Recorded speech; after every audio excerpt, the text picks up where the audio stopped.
El día de nuestra pedida en la vieja hacienda de Los Alba, mientras el cielo de Sevilla se teñía de un rojo violento, encontré una nota en la chaqueta de Mateo. Era un papel tosco cuyas palabras me quemaron por dentro. Ella tiene que estar fuera del mapa antes de que el abogado abra el testamento de tu padre. El aire se me escapó de golpe, como si tuviera plomo ardiendo en el pecho. Allí estaba mi prometido, el hombre en quien confiaba a ciegas, disfrutando en la terraza. Reía con ganas, brindando con cava frío por nuestro futuro mientras el sol le bañaba la cara. Esa sonrisa suya, la misma que me conquistó hace 3 años en Madrid, me pareció de pronto una máscara que ocultaba un abismo. Apreté el papel con tal rabia que mis uñas se hundieron en la palma. Alrededor, la fiesta de los Castel continuaba con su lujo y sus guitarras, pero para mí, el atardecer se había transformado en el decorado de una pesadilla.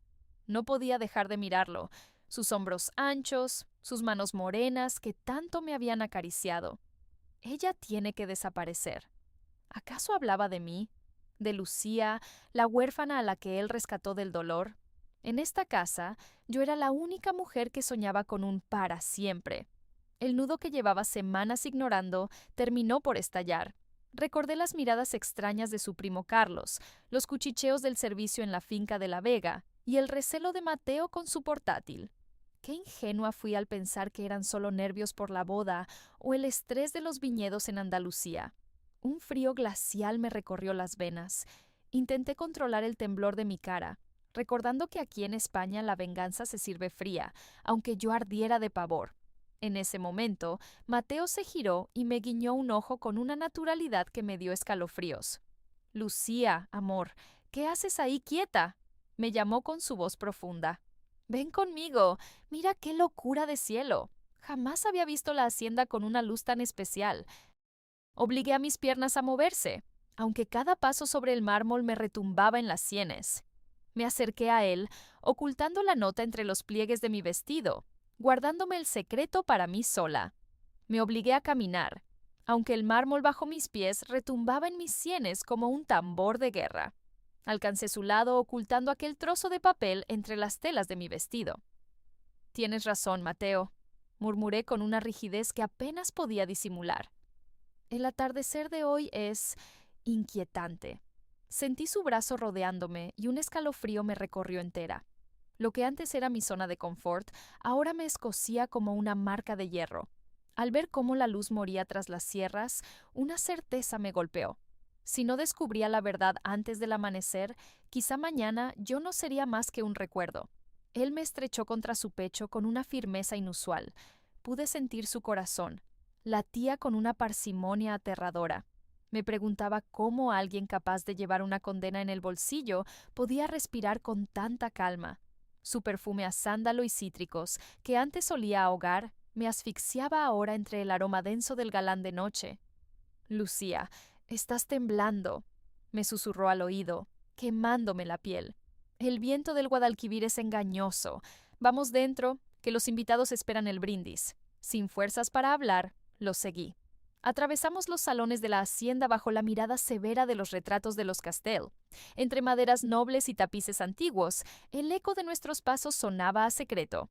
Recordé que, hace un año, él me trajo aquí bajo una tormenta y me prometió que estos muros serían mi fortaleza. En aquel entonces, lloré de felicidad creyendo haber encontrado a mi Salvador. Nuestra historia no fue un flechazo, sino un hundimiento lento y dulce. Tras perder a mis padres en aquel asfalto de Madrid, mi vida era solo ceniza.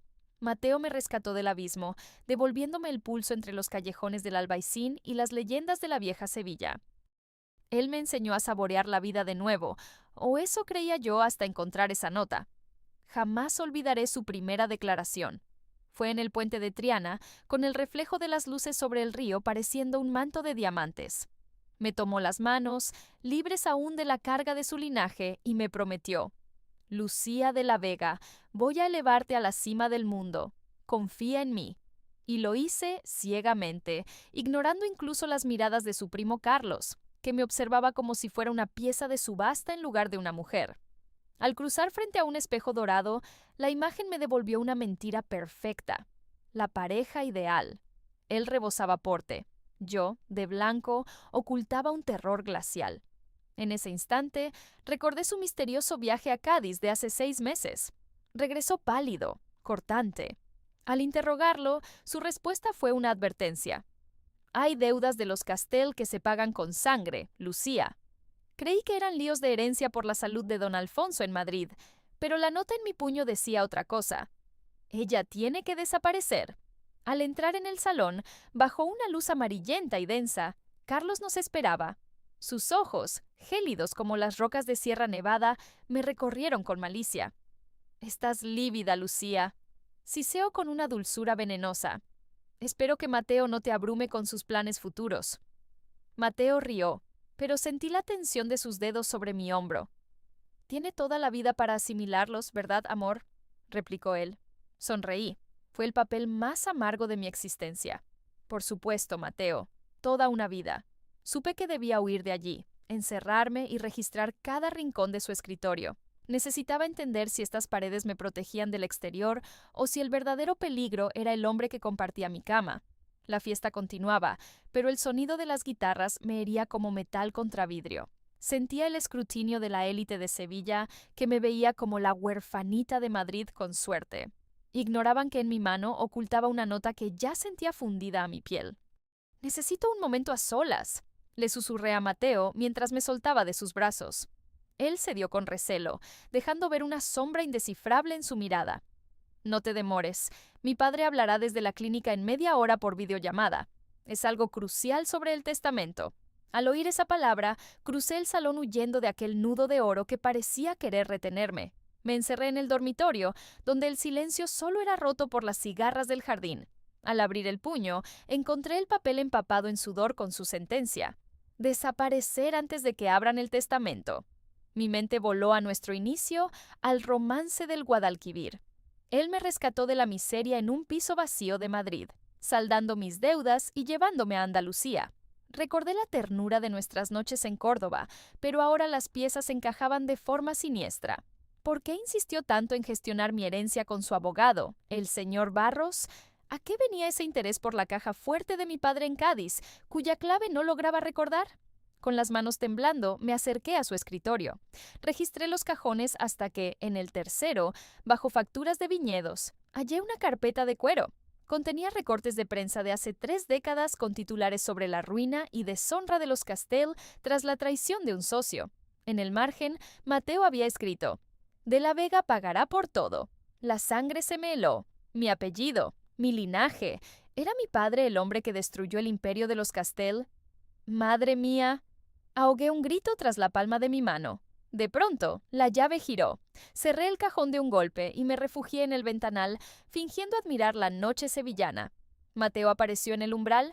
Su silueta recortada por la luz del pasillo parecía la de un gigante amenazador. «¿A qué viene el cerrojo, Lucía?», preguntó con una voz baja que vibraba con peligro. Sus ojos escanearon la habitación, del escritorio a mis manos vacías, mientras se quedaba allí, estático. Intenté sonreír, aunque mis músculos parecían de granito, alegando que el estruendo de la fiesta me había agotado. Él avanzó con la lentitud de un depredador que acorrala a su presa. «¿Es la cabeza o el corazón?», me soltó, invadiendo mi espacio. «Carlos ha notado tu palidez al hablar del testamento».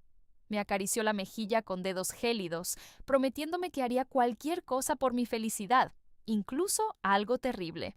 Al buscar su mirada, no hallé amor, sino el vacío de una venganza que llevaba siglos macerándose. Aquel tacto me quemaba, pero me obligué a sostenerle la vista. Como se dice en el ruedo, para vencer al toro hay que mirar a la muerte de frente. «Siempre fuiste curiosa», susurró él. «Como tu padre, que disfrutaba hurgando en vidas ajenas». «Mi padre era un hombre íntegro», repliqué, sintiendo cómo el orgullo se imponía al miedo. Mateo rió con amargura y se alejó hacia la ventana con un porte cargado de autoridad y dolor. «Fernando de la Vega fue un genio del fraude», sentenció. «Hace 30 años, sus firmas dejaron a don Alfonso en la calle. Mi familia se hundió en la miseria mientras vosotros presumíais en Madrid. Mi madre murió en un cuarto infecto, aferrada a su rosario y maldiciendo tu apellido. Escucharlo desmoronó mi realidad. ¿Acaso nuestros años de amor fueron solo una maniobra fría? ¿Cada escapada a Cádiz y cada te quiero formaban parte de un cobro de deudas? ¿Todo fue una mentira?, logré decir con un nudo en la garganta. ¿Me enamoraste solo para esperar mi herencia y borrar mi apellido? Mateo se giró con el rostro rígido bajo la luna. Admitió que, al inicio, esa era la meta, justicia, pero señaló que ahora nada de eso importaba. El testamento se abriría mañana y, según los documentos que yo misma firmé ante el abogado Barros, el patrimonio de la Vega pasaría a los Castell si yo era declarada no capacitada. ¿No capacitada? El miedo me heló. ¿Esa era la clave de la nota? ¿Piensas matarme aquí mismo? Unos pasos pesados interrumpieron el horror. Carlos entró con un sobre sellado y una sonrisa de triunfo que helaba la sangre.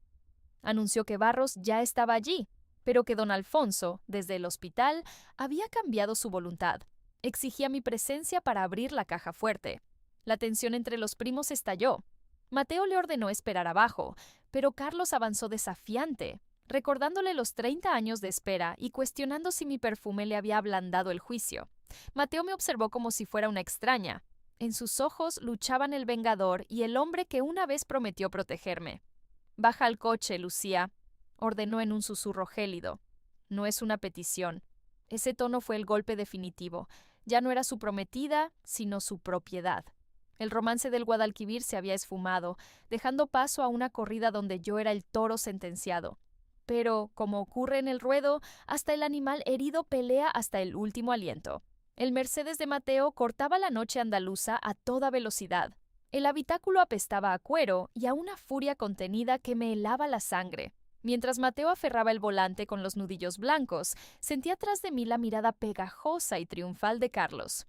«¿Por qué vamos a Cádiz en lugar de a Madrid?», pregunté, fingiendo una entereza que no sentía. «Cambio de planes», soltó Carlos desde atrás. «Tu padre dejó un recado en una caja de seguridad allí. Necesitamos tu huella para abrirla». Miré a Mateo de perfil, recordándole su promesa de que nuestra casa sería mi fortaleza. Ahora me conducía a la boca del lobo como a una rea.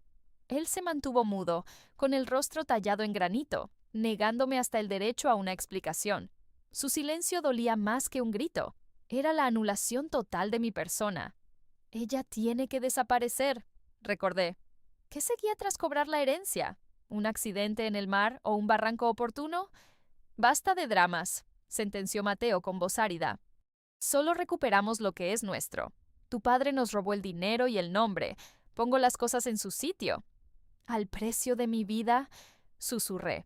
Él me buscó un instante por el retrovisor y creí ver un destello de desesperación, o quizá solo fue un reflejo del asfalto. Carlos rompió el momento, ordenando acelerar. El abogado Barros nos aguardaba en el puerto para liquidar el asunto antes del alba. Nada de despachos con aire acondicionado. Aquello se resolvería entre muelles y gaviotas. Al pasar Jerez, el aire se volvió salino y pesado. Noté que los primos se ocultaban algo. La tensión entre ellos era una cuerda a punto de romperse. Carlos no soltaba su teléfono y Mateo vigilaba el espejo como si alguien nos pisara los talones. Supe entonces que, en cuanto abriera esa caja, mi utilidad terminaría. Y en su mundo, lo que deja de ser útil acaba en la basura. «¿Me quisiste de verdad alguna vez?», le susurré a Mateo. ¿O incluso aquellas noches en Granada eran parte del plan? Mateo frenó en seco, haciendo que el coche derrapara en el arcén.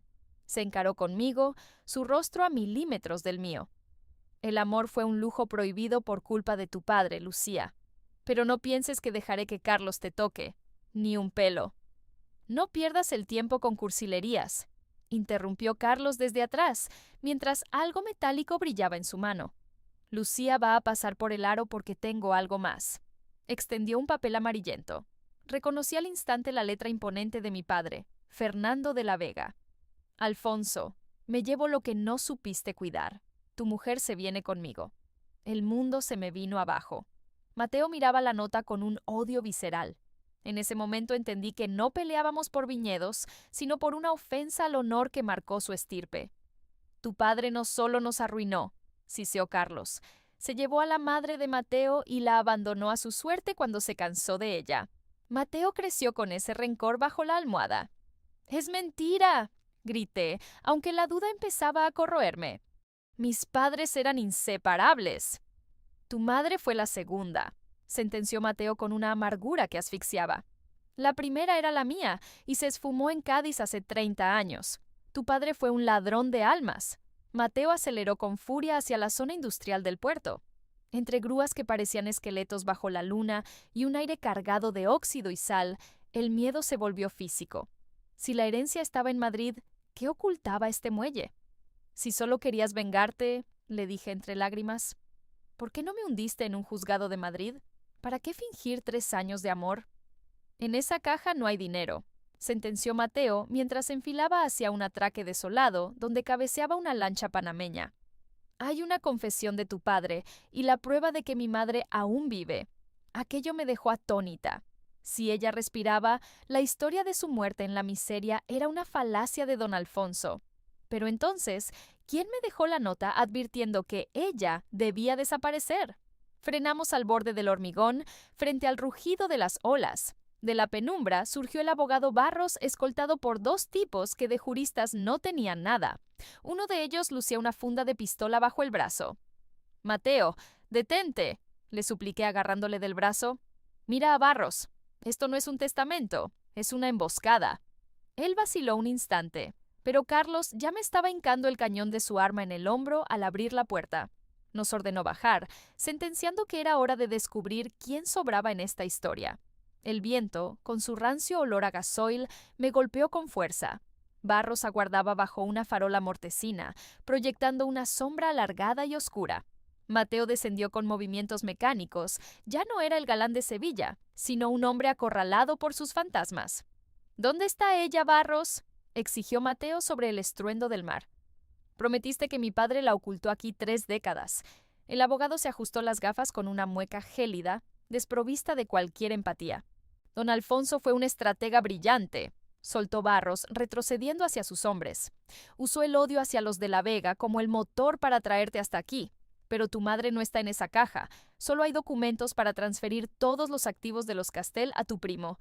Sentí el temblor de codicia en la mano de Carlos, todavía apoyada en mi espalda.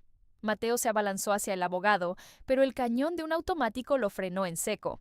«¡Mientes!», gritó Mateo desesperado.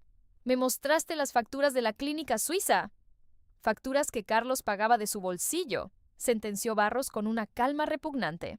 A don Alfonso no le bastaba el dinero, quería aniquilar el linaje de la Vega. Pero sospechaba de ti, Mateo. Vio que te habías enamorado de Lucía, desobedeciendo sus mandatos. En ese momento, el rompecabezas se completó con un estruendo en mi mente. La nota de la chaqueta. «Ella tiene que desaparecer». «¡Mateo!», grité, forcejeando con Carlos. «Esa nota era una orden de tu padre para ti. Te mandó matarme para probar tu lealtad, pero no fuiste capaz». Mateo se quedó gélido. Se giró hacia Carlos, asimilando la traición. Su primo, con una risa cruel, confirmó que don Alfonso siempre lo consideró un blando. Sabía que Mateo intentaría salvarme mientras fingía odiarme. Por eso lo eligió a él. El testamento era una trampa. Si Mateo no ejecutaba el encargo especial antes del alba, meterle una bala en el corazón a la última de la Vega, toda la fortuna pasaría a Carlos. Sentí que las piernas me fallaban. Mateo no jugaba conmigo. Intentaba ganar tiempo para ocultarme en esa lancha panameña. Pero su plan de huida se había convertido en mi patíbulo. «Suéltala, Carlos», suplicó Mateo con una calma antinatural. «Quédate con todo, pero déjanos esa lancha. Desapareceremos para siempre». «No lo entiendes», replicó Carlos amartillando el arma. «Para que yo cobre, ella debe morir. Y tú también. Los testigos no figuran en el guión del tío Alfonso». De pronto, luces rojas y azules rasgaron la oscuridad tras Barros. La Guardia Civil había llegado, protegida por el rugido de las olas. Un grito por megáfono ordenó a Carlos soltar el arma. Noel, fuera de sí, apretó el gatillo. Cerré los ojos esperando el fin, pero un impacto me derribó. No escuché disparos, solo un chapoteo. Mateo no me protegía de una bala. Me había arrebatado el bolso con mi móvil para lanzarlo a la negrura del mar. «¿Qué demonios haces?», balbuceé, retrocediendo por el hormigón empapado. Carlos no empuñaba un arma. Permanecía allí, fumando con una calma aterradora, mientras Barros extraía documentos de su carpeta. Esa frialdad administrativa, como si estuviéramos ante un notario y no en un puerto desolado, me causó un pavor real. «Esta es la verdad, Lucía». Mateo se acercó con los ojos cargados de fatiga.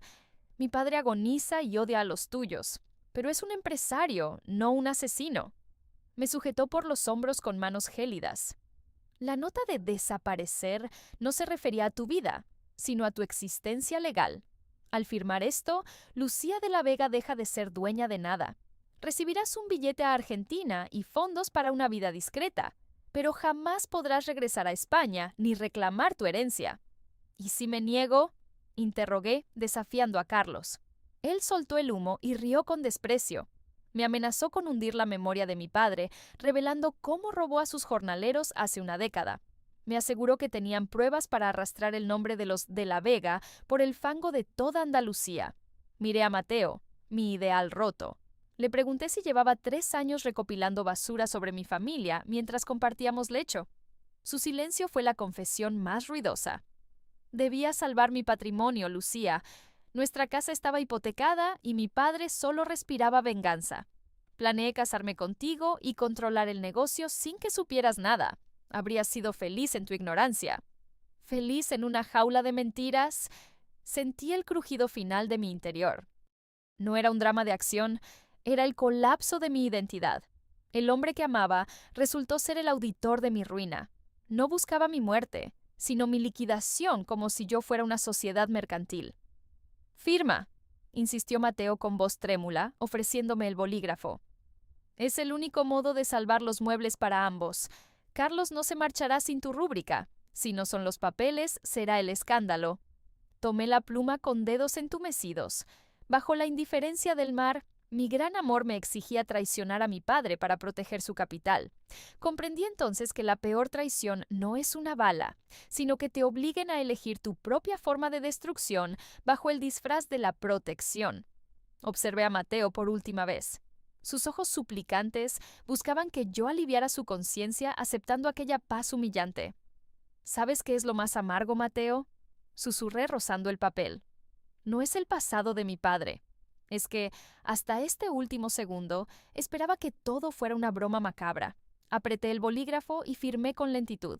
Lucía de la Vega. Esas letras me resultaron ajenas, como si no vendiera mis posesiones, sino mi propia alma. Carlos me arrebató la carpeta, verificó los sellos y se marchó hacia su coche sin mediar palabra. Ya tenía su imperio. Yo solo me quedaba con una libertad que apestaba a gasoil y desolación. Mateo intentó acercarse. Su rostro, antes angelical, se veía ahora gris y consumido. «Lucía, escucha». Trató de tocarme, pero me aparté como si su piel quemara. «Carlos se ha ido. Tengo fondos en Andorra que mi padre desconoce. Mañana podemos volar a Buenos Aires o Santiago y empezar de cero, lejos de nuestros apellidos». Le miré y sentí como algo moría definitivamente en mi interior. El dolor dio paso a un vacío gélido, a una calma ensordecedora. «¿Nosotros, Mateo?» Mi voz sonó plana, carente de cualquier emoción. «¿Crees que después de desguazar mi vida para salvar tus tierras, voy a querer despertar a tu lado?» «Te he salvado», estalló él con la desesperación del cobarde. «Sin mí, Carlos te habría hundido en la cárcel por los delitos de tu padre. Elegí el mal menor». «Te elegiste a ti, Mateo. Siempre fue así. Incluso aquellas rosas en Madrid fueron una inversión en tu propia tranquilidad». Me agaché para soltar las correas de mis tacones y los abandoné sobre el hormigón sucio. Descalza, sintiendo el frío de las piedras, comencé a caminar lejos del muelle. «¿A dónde vas? Lucía, el coche está aquí», gritó a mi espalda. No me detuve. Ignoré su grito. Seguí adelante entre contenedores oxidados y el silencio de las gaviotas, buscando las luces de Cádiz. Caminaba sin móvil, sin dinero y despojada de mi apellido. Pero tras 3 años de mentiras, por fin caminaba sin dueño. Transcurrió medio año. Madrid se desdibujaba en el ocaso. Yo limpiaba una mesa en el café La Luna cuando el tintineo de la puerta anunció una visita. No alcé la vista hasta que una caja de madera noble y un juego de llaves con el escudo de los de la Vega aparecieron ante mí. Mateo me observaba. Lucía un traje impecable y el aroma a sándalo de siempre, pero sus ojos reflejaban un vacío que ninguna fortuna podría llenar. «He recomprado la hacienda de tu padre, Lucía.